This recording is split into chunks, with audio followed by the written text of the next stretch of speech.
Une ville en plein désert, c'est la folie des hommes. Vu du ciel, on comprend encore mieux ce contraste entre les parcelles de sables arides et les parties construites, verdoyantes. Alors que 2015 s'annonce comme une année record pour la sécheresse, en Californie, Palm Springs fait figure de défi permanent. Tous ces endroits construits, il n'y a encore pas si longtemps, ce n'était que du désert. Là, c'est ce qu'on appelle la ville du soleil, un quartier de retraités.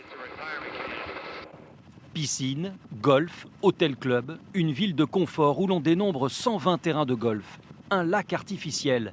Consommation moyenne, 820 litres d'eau par jour et par personne. C'est 5 fois plus qu'un Français. Et la sécheresse n'a pas modifié les habitudes. La ville reste une destination prisée des habitants de Los Angeles et San Francisco. Quand il y a du brouillard sur la côte ouest, en mai ou en juin par exemple, les gens viennent dans le désert pour y trouver le soleil, la chaleur. Ici, les touristes ne culpabilisent pas. À leurs yeux, c'est le gouvernement de Californie qui manque de courage, coupable de ne pas prendre de mesures spectaculaires. S'ils savent depuis longtemps qu'on a les têtes dans cette situation, alors pourquoi on en parle seulement maintenant et pas il y a 5 ou 6 ans? Et pourtant, il y a urgence. Le deuxième réservoir le plus important des États-Unis, photographié à gauche en 2011, à droite en 2014, s'est vidé. Le même d'un autre angle. Prise de l'espace, la fameuse Sierra Nevada qui alimente la Californie, autrefois enneigée, a fondu. C'est en voyant ces clichés que le gouverneur a demandé aux citoyens une réduction de leur consommation de 25%. Mais pas question pour autant d'envisager la fermeture de clubs de golf. Selon ce patron, il faut de même tout faire pour les préserver. Palm Springs est la mecque mondiale du golf, et ça, on ne va pas le changer. En revanche, il va falloir que l'industrie du golf s'adapte, et ça fait pas de doute. Particulièrement gourmandes en eau, ces résidences de luxe n'ont pas interdiction d'arroser. Si les objectifs ne sont pas atteints, elles paieront plus sans être sanctionnées. Prévoyant, ce patron a trouvé la parade en installant son propre système de pompage jusqu'à la nappe phréatique. Cela lui permet de recycler et de réduire sa facture. On dépensait à peu près 120 000 euros en eau pour tout le golf. Et là, cette année, on a réduit la facture à 116 000 euros.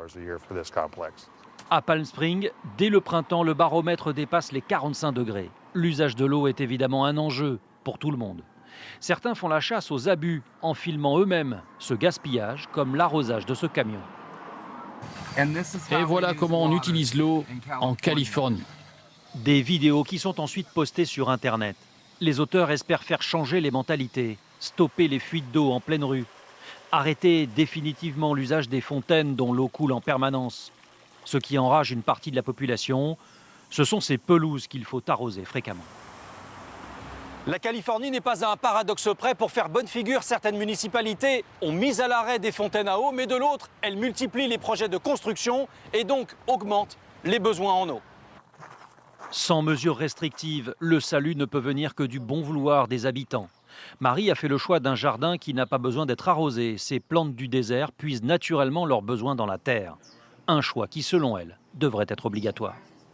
Je crois que la ville de Palm Springs n'a pas donné le bon exemple. Il n'y a qu'à regarder toutes ces belles pelouses autour de l'aéroport et dans les lieux publics.